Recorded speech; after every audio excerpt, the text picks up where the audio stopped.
Hi guys, welcome to authentic Amulya. This is your friend Amulya. और आज मैं बहुत ही इम्पॉर्टेंट और सेंसिटिव टॉपिक के बारे में आपसे बात करना चाहती हूँ, और वो है pilferage by Indian tourist in abroad.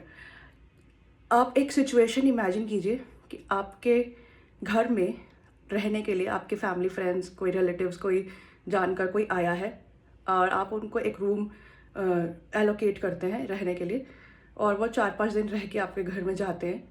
और जाते जाते वह उस कमरे की जो भी चीज़ें, फर्नीचर वगैरह तो बहुत भारी होता है वो नहीं, लेकिन जो भी फिट आ सकता है उनके लगेज में, उनके बैग्स में, उनके हाथों में, वो सब पैक करके अपने साथ ले जाते हैं। जैसे कि चद्दर, कंबल, या इवन कि आपके वॉशरूम की कुछ चीज़ें, हेयर ड्रायर, वो ऐसी चीज़ें उठा लेते हैं और ले जाते हैं और चले जाते हैं। जस्ट इमेजिन, आपको कैसा लगेगा? क्या आपको अजीब नहीं लगेगा? क्या आपको बुरा नहीं लगेगा? क्या आप उनको दोबारा बुलाना पसंद करोगे, या उन्हें एंटरटेन करोगे, या उनसे कभी बात भी करोगे? आपका जवाब होगा नहीं। या ये कैसी आउटरेजियस सी बात है, ऐसा कोई क्यों करेगा, और ऐसे करने की ज़रूरत क्यों है? ऐसा कौन होता है? ऐसा तो कोई भी नहीं होता। अनफॉर्चुनेटली ऐसे लोग होते हैं। वो रिश्तेदारों के साथ, वो घरों में, इंडिया में ऐसा नहीं करते हैं, लेकिन अब्रॉड जाते हैं तो वो कुछ ऐसा ही अजीब बिहेवियर कहते हैं करते हैं। और ये रिकॉर्ड हुआ है, एक बारी नहीं, 10 बारी नहीं, हज़ारों बारी, अलग अलग कंट्रीज़ में, यूरोप में, यूएस में, ऑस्ट्रेलिया में, कनाडा में, बहुत जगहों से ये एक बहुत बड़ी लिस्ट आई है, बहुत ज़्यादा रिसर्च के बाद, कि बहुत बड़ी तादाद में इंडियन टूरिस्ट बाहर गया। वो जिस होटल में रहा, जिस एयरबीएनबी मतलब जैसे होम स्टेज में रहा, वहाँ से बहुत सारी चीज़ें उठा लाए। जैसे कि अगर वहाँ पे किचन नेट थी, किचन में जो भी हर्ब्स थे उनकी बॉटल्स उठा ली। जो अगर शैम्पूज वगैरह की जो बड़ी वाली बॉटल्स रखी होती है वो उठा ली। बड़े बड़ी कोई टी कैटल बनाने वाली वो उठा ली। मतलब टोस्टर उठा लिया, अप्लाइंसेस उठा लिए, यहाँ तक कि चद्दर, कंबल और तकिए तक उठा लिए। ये रियल प्रॉब्लम है, रियल सिचुएशन है, और ऐसा इंडियंस बाहर जाके कर रहे हैं। और कितनी बदनामी होती है हमारी, कितनी ज़्यादा बेइज्जती होती है, और कितना गलत बोलते हैं लोग इंडियंस को फिर उसके बाद, कि इनको एंटरटेन नहीं करना, इनको बुलाना नहीं है, इनको जब भी ये बुकिंग करने की कोशिश करें तो बिजी, ऑक्यूपाइड दिखाओ, उनको बुकिंग्स ना दो। कितना गलत इम्प्रेशन पड़ता है हमारी एज अ कंट्री, कि हम वहाँ जाते हैं और जाके हमारे साथ फिर डिस्क्रिमिनेशन होता है। तो आप कहते हो कि ये हमारे साथ रेशियल डिस्क्रिमिनेशन कर रहे हैं। अरे बिहेवियर भी तो हमें अपने कंट्री के लोगों को देखना पड़ेगा ना, वो क्या कर रहे हैं। अगर आज आप एज अ पेरेंट या एज अ वार्ड अपने बच्चों को, अपने अपने अपने जो भी जानकार हैं, जो अब्रॉड जा रहे हैं, घूमने वालों को ढंग से सलाह नहीं देते हैं कि प्लीज़ देश का नाम मत खराब कीजिए, तो आप भी कहीं ना कहीं उस क्राइम में शामिल हो जाते हैं। और ये बहुत नुकसानदेह है, क्योंकि जो लोग ऐसा नहीं करते, जो अच्छे लोग हैं, ऐसा नहीं है कि इंडिया में सारे चोर हैं, ऑब्वियसली नहीं है, ये पॉसिबल ही नहीं है कि सब लोग ऐसे गलत बिहेव करें। जो अच्छे टूरिस्ट हैं उनके को भी शक की निगाह से देखा जाता है।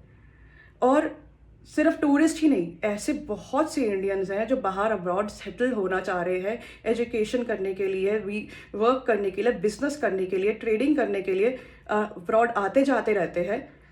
वहाँ पे उनके साथ डिस्क्रिमिनेशन होता है, उनके साथ बैड ट्रीटमेंट होता है, उनको शक की निगाह से देखा जाता है, उनकी एक्स्ट्रा स्क्रूटनी करी जाती है, एयरपोर्ट्स पे एक्स्ट्रा चेकिंग करी जाती है, उनसे मल्टीपल क्वेश्चंस करे जाते हैं, कि उनको हरासमेंट जैसा फील होता है, जबकि वो इनोसेंट है, वो गलत नहीं है। मतलब मैं ये कहूँगी कि चलो 10 में से अगर एक इंसान भी गलत कर रहा है तो बाकी 9 पर शक जाता है ना। क्या ये सही बात है?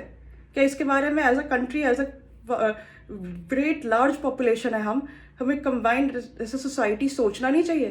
क्या इसके बारे में हमारी पर्सनल लेवल पे जिम्मेदारी नहीं है? क्या हर काम सरकार और जो भी दूसरी पार्टीज हैं, जो या फिर संस्थाएं हैं जो भी हमारा कर रही है, वही करेंगी?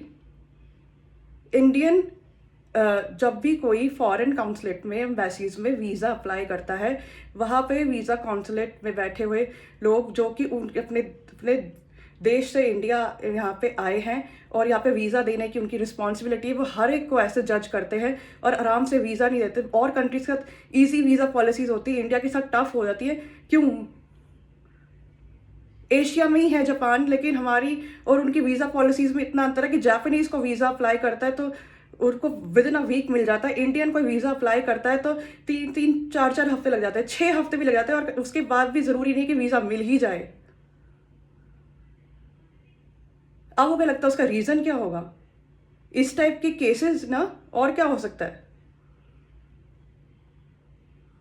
हर कंट्री चाहती है टूरिस्ट आए, उनके देश को देखें, उससे उनको ऑफकोर्स एक्स्ट्रा रेवेन्यू मिलता है। हम इंडिया में ताजमहल है या कोई भी और मॉन्यूमेंट है, जो इंडियन को प्राइस लगता है और जो फॉरेन प्राइस लगता है बहुत डिफरेंट होता है। यही सेम चीज़ उनकी कंट्री के साथ भी होती है कि उनका लोकल टूरिस्ट को कम वो चार्ज लगाएंगे और हमारे को ज़्यादा चार्ज लगाएंगे। तो उनके पास तो अपॉर्चुनिटी है ना कि विदेशी आ रहा है तो ज़्यादा पैसा देगा, फिर भी वो नहीं लेना चाहते हमें, क्योंकि उससे ज़्यादा तो नुकसान कराते हैं हम। ये बहुत बहुत बहुत गंभीर विषय है, बहुत गलत है हरकत ये, और बहुत निंदनीय है। इसकी कोई माफी नहीं, ये चोरी है।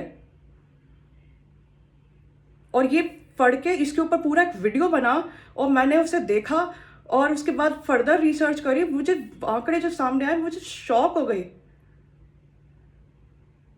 उनका तो सीधा सीधा ये कहना है कि हर 10 में से 2 लोग ऐसे हैं जो सामान उठा के जा रहे हैं। This is extremely sad, extremely bad and incorrigible. माफी नहीं है इसकी कोई भी।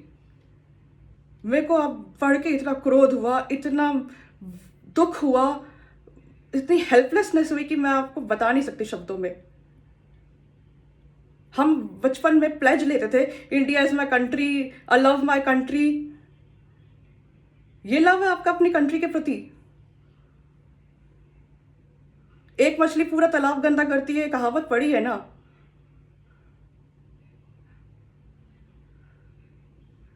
मेरे ख्याल से इंडियन काउंसलेट को भी एक्स्ट्रा स्क्रूटनी करनी चाहिए फॉरेन काउंसलेट में अप्लाई करने से पहले लोगों की, कि वो किस तरीके से, क्या बैकग्राउंड है, क्या उनका बिहेवियर हो सकता है। कुछ तो एनालिसिस होना चाहिए टूरिस्ट का पार जाने से पहले। मेरे को बस यही इन्फॉर्मेशन देनी थी। मुझे बहुत, इसका कोई मेरे पास सोल्यूशन अभी रेडीली अवेलेबल ऑफ कोर्स नहीं है, लेकिन ये बात हम सबको पता ज़रूर होनी चाहिए कि ये हो रहा है। Thank you so much for watching. Stay tuned for more videos. God bless you all. Bye. Namaste.